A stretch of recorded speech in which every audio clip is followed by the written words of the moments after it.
Well, we're gonna start talking about 3D negotiation. As it says, it's a three-dimension negotiation structure where the first dimension are the tactics, where we improve interpersonal processes and tactics. The second dimension is the deal design, where we design deals that unlock value, that last, and go beyond monetary terms.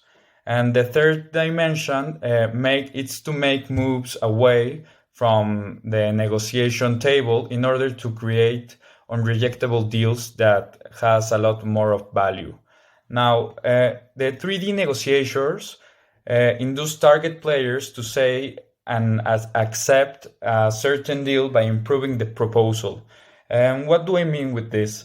This is a great negotiation tactic since the objective is to create an unrejectable deal by enhancing our own BADNA and worsening the BADNA from other parties and creating a new deal which will be unrejectable for the new parties.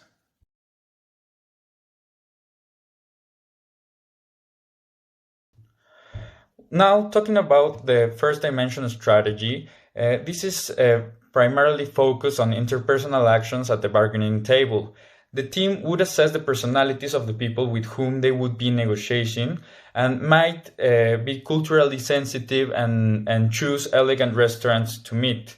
They did it, but this was clearly not enough. The BADNA of Chile was very powerful since they had really good engineers and managers to take over the project. This is clearly the need of a third dimension strategy where they need to create a new unrejectable deal in order to go further in the negotiations. In order to complete the deal, the team took 6 steps in order to change the playing field altogether. First of all, they offered to sell a majority equity interest in the mine to Chile, then offered to finance a large expansion of the mine. They guaranteed a loan in the New York State law of order to make it more secure. And Kennecott ensured a lot of their assets under the U.S. guarantee against expropriation in order to secure and make it a more strong deal. Then they arranged for the expanded mine output to be sold under long-term contracts with North American and European customers. And to finish, the collection of these rights were sold to a consortium of European, US, and Japanese financial institutions. These actions fundamentally changed the whole negotiation.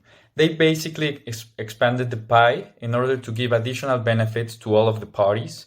Chile will result with the whole sovereignty over its own natural resources, with a secure project that will portray themselves as capable of running the mine efficiently in the long run.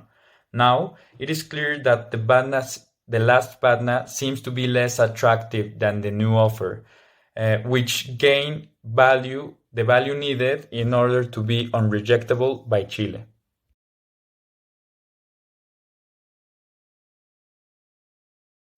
In the second case, Iverson wanted to get a financial loan from the federal bank in order to create a recovery boiler project.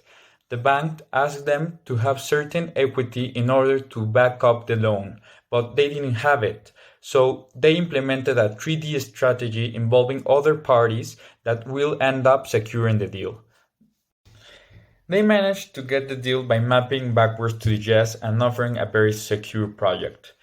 First of all, they went to the Unified Insurance Company, whom agreed to learn conditional on the successful completion of the project.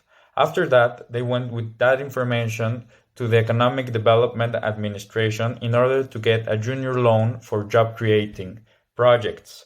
After that, they went to Concord Town Council and asked for matching funds to facilitate the recovery of the boiler project.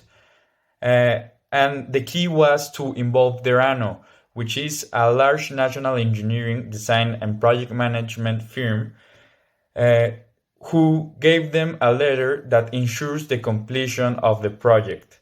With the Derano deal, they went back to the Concord Council, the Economic Development Administration, and the Unified Insurance Company with the required support that made the deal work.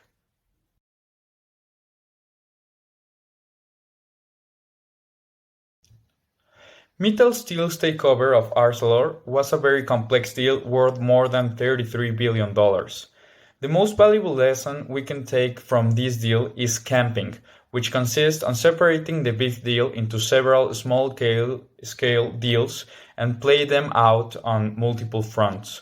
It will be very important to identify relevant parties, define and order the fronts, and implement deals that build power.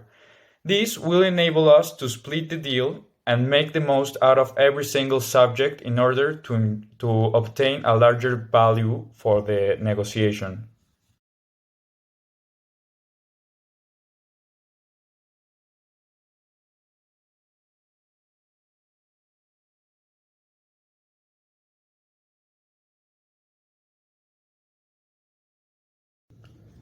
The Hong Kong and China Gas Company was looking to take over the natural gas distribution centers in order to upgrade them and run them more efficiently. The managers of the joint venture firms looked after local power and opposed allowing outside firms to run the system, which make it very difficult to run the deal.